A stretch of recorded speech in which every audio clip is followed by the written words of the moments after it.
Time travel यानी कि समय यात्रा हम इंसानों के लिए काफ़ी समय से चर्चा का विषय रहा है। हम सभी चाहते हैं कि टाइम ट्रैवल करके हम अपने फ्यूचर में जा सकें या फिर पास्ट में की गई अपनी गलतियों को सुधार सकें।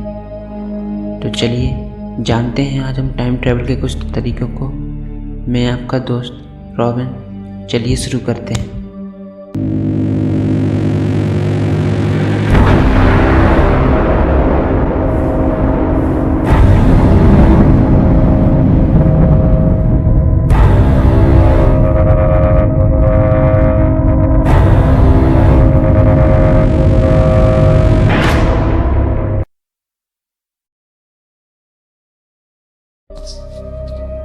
दोस्तों, टाइम ट्रैवल के जितने भी तरीक़ों को हम जानते हैं वो सिर्फ थियोरेटिकली हैं, यानी कि उनको सिर्फ गणित के द्वारा ही प्रूफ किया गया है। हम सब समय में 1 घंटा प्रति घंटे की दर से चलते हैं, तो क्या हम इसको 2 घंटे प्रति घंटे की दर कर सकते हैं? तो जवाब है हाँ। तो सबसे पहला तरीका है इसका स्पीड ऑफ लाइट यानी कि प्रकाश की गति, जो कि 3 लाख किलोमीटर पर सेकंड की रफ्तार से चलती है। मतलब 1 सेकंड में वह 3 लाख किलोमीटर का सफ़र तय कर लेती है। और एक और बात, भौतिक के नियम के हिसाब से किसी भी वस्तु या किसी भी चीज़ की गति प्रकाश की गति से तेज नहीं हो सकती। आइंस्टीन की थ्योरी ऑफ स्पेशल रिलेटिविटी से हमको यह पता चलता है कि जैसे जैसे हमारी गति तेज होती जाएगी, हमारे लिए समय धीमा होता जाएगा। आइंस्टीन की इस थ्योरी को समझने के लिए हमें गणित में महारत हासिल करनी होगी। बिना इसके हम आइंस्टीन की थ्योरी को कभी नहीं समझ सकते। तो बस अभी हम इतना जान लेते हैं कि जैसे जैसे हम स्पीड ऑफ लाइट यानी कि प्रकाश की गति के बराबर पहुंचते जाएंगे, हमारे लिए समय धीमा होता जाएगा।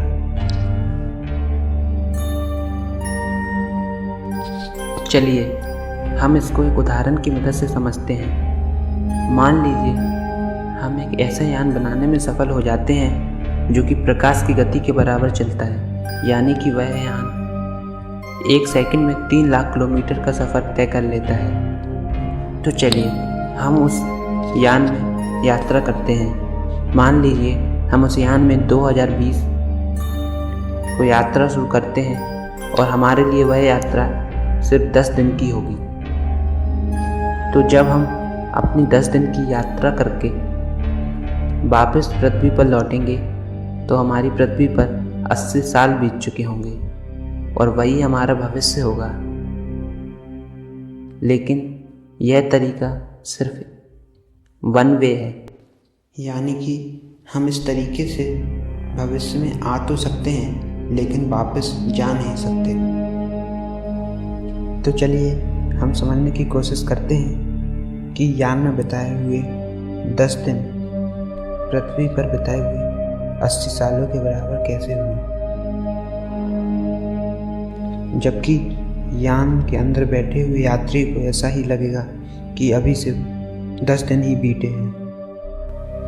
तो वह यान जो कि प्रकाश की गति यानी कि 3 लाख किलोमीटर पर सेकंड की रफ्तार से चल रहा है, उसमें से कोई यात्री उठकर दौड़ लगाना शुरू कर दे तो क्या होगा?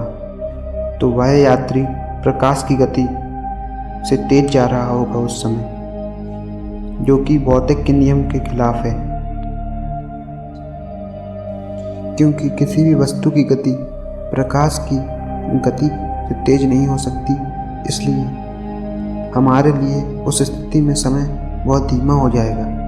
इसलिए यान में बिताए हुए 10 दिन धरती पर बिताए हुए 80 साल के बराबर हुए।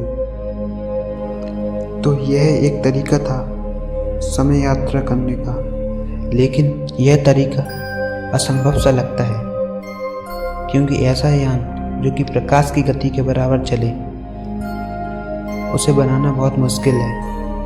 और चलिए हम उसको बना भी लेते हैं तो उसे चलाने में अनंत यानी कि इनफाइनाइट ऊर्जा खर्च होगी और इतनी ऊर्जा हमारे लिए लाना असंभव है। अगर हम अपनी मिल्की वे की भी पूरी एनर्जी इस्तेमाल कर लें तो भी हम उस यान को नहीं चला पाएंगे। तो क्या हमारा समय यात्रा करने का सपना यहीं ख़त्म हो जाता है? तो जवाब है नहीं। आगे कुछ और भी थ्योरी और कुछ और भी तरीके हैं जिनकी बात हम अगले वीडियो में करेंगे।